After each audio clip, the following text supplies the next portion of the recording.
Hello, नमस्ते दोस्तों। मैं उमा तिवारी अपने किचन में आपका स्वागत करती हूँ। आज मैं बहुत ही कम समय में एकदम देसी अंदाज से तवे पर भुनी हुई आंवला की चटनी बिल्कुल देसी अंदाज से घर में उपलब्ध सरल सामग्री के साथ झटपट बनाने वाली हूँ। चलिए आपके साथ मिलकर मैं बनाती हूँ। ये घर के तुड़े आंवले हैं जो ज़मीन में गिरे थे, तो उन आंवलों में थोड़ा थोड़ा सा दाग लग गया है। उनको मैं नाइफ़ की सहायता से काट करके एक तरफ रख दी हूँ। जो बिना दाग के आंवले हैं उनको मैं एक साइड रख ली हूँ। अब हमको चटनी बनानी है। इसके लिए हम तवे का उपयोग करते हैं जो कि गैस में धीमी आंच में रखेंगे।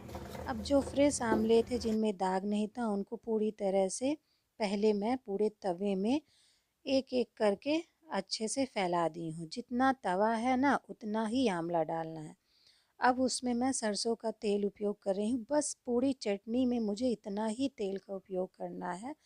तेल इसलिए डाल रही हूँ कि हल्का चिकना हो जाएगा और तवे पर वो चिपकेगा नहीं, ना काला दाग आएगा। अब कोई पतीला ले लेना है जिससे तवे के आकृति का हो और उसमें कोई भाप वगैरह ना निकले।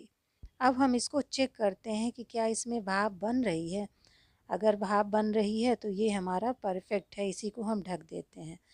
अब क्या करना है, अब ये ढक तो दिए, इसकी भाप ना निकले इसके ऊपर हम कोई लोढ़ा या भारी बर्तन या कोई सिलवट्टा जो होता है उसको रख देंगे। अब हम इसको कम से कम 15 से 20 मिनट के बाद चेक करते हैं। जो पूरी तरह से जितना पकना चाहिए उतना पक गया है। अब इसको हम निकालते हैं। गरम ही गरम इसको फोड़ना है। जो इसकी गुठली है वो बड़े आसानी से निकल जाती है, एक भी टाइम नहीं लेती है। ये बहुत अच्छा आंवला, इसमें एक भी जाली नहीं है। गरम ही निकालना है। ये देखिए, इन सारे आंवलों को निकाल कर रखते हैं। अब मसाले का उपयोग करना है। कौन से मसाले? इसमें मैंने एक छोटी कटोरी में जीरा लिया है, सौंफ ली है, कुछ इसमें हमने हरी मिर्ची मिर्ची आप अपने स्वाद के अनुसार उपयोग कर सकते हैं, कम भी कर सकते हैं और ज़्यादा भी कर सकते हैं। अब अदरक लिए हैं। अदरक हमने बहुत अच्छी तरह से धोया है। फिर इसके बाद हम लहसुन लिए हैं। इनका भी उपयोग अपने स्वाद के अनुसार कम ज़्यादा कर सकते हैं। मीठी नीम की पत्ती है।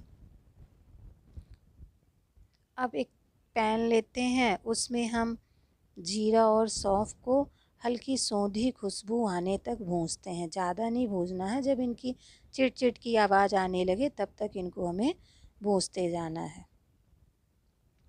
चलाएंगे जिससे ये जले ना। अब लहसुन जो हमने छील के रखी थी, फिर हरी मिर्च, इनको हमें तलना नहीं है, इनको भी हमें भूनना है। जो इनकी पानी नरमाहट है वो तवे में सोख जाए, इस तरह से मुझे लहसुन और मिर्चियों को भूनना है।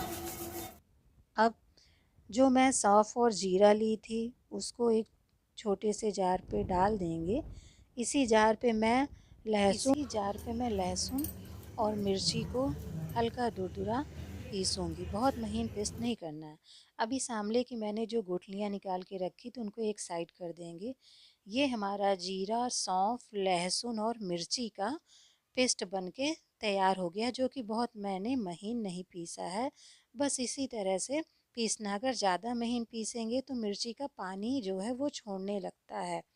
अब बड़ा सा पतीला लेते हैं। जो मैंने मिर्ची, लहसुन, सौंफ और जीरा का पेस्ट बनाया था उसको एक तरफ कर देते हैं एक बड़े से पतीले में।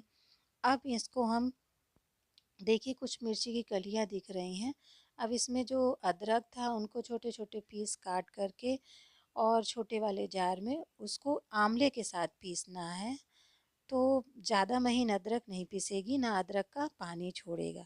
ये देखिए, इस तरह से हमें आंवला अदरक का पेस्ट बनाना है, जो कि वो भी मैंने महीन नहीं बनाया है। कुछ आंवले की कलियां आपके सामने दिख रही हैं। अब फिर मैंने कुछ आंवले और मीठी नीम की पत्ती को छोटे वाले जार में एक साथ कुछ महीन पीसा कर मैंने आंवला, जीरा पाउडर, मिर्ची, लहसुन, अदरक, सब नमक एक साथ एक पतीले में मिला लिए हैं और इनको अच्छी तरह से मिलाएंगे।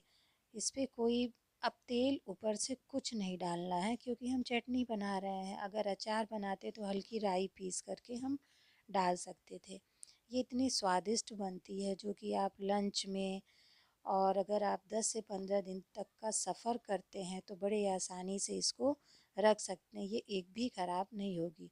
अब एक कांच की बरनी में इसको मैंने रख दिया है। आप मेरे कहने पर एक बार 2-4 चम्मच वाली आंवले की चटनी ज़रूर बनाएं।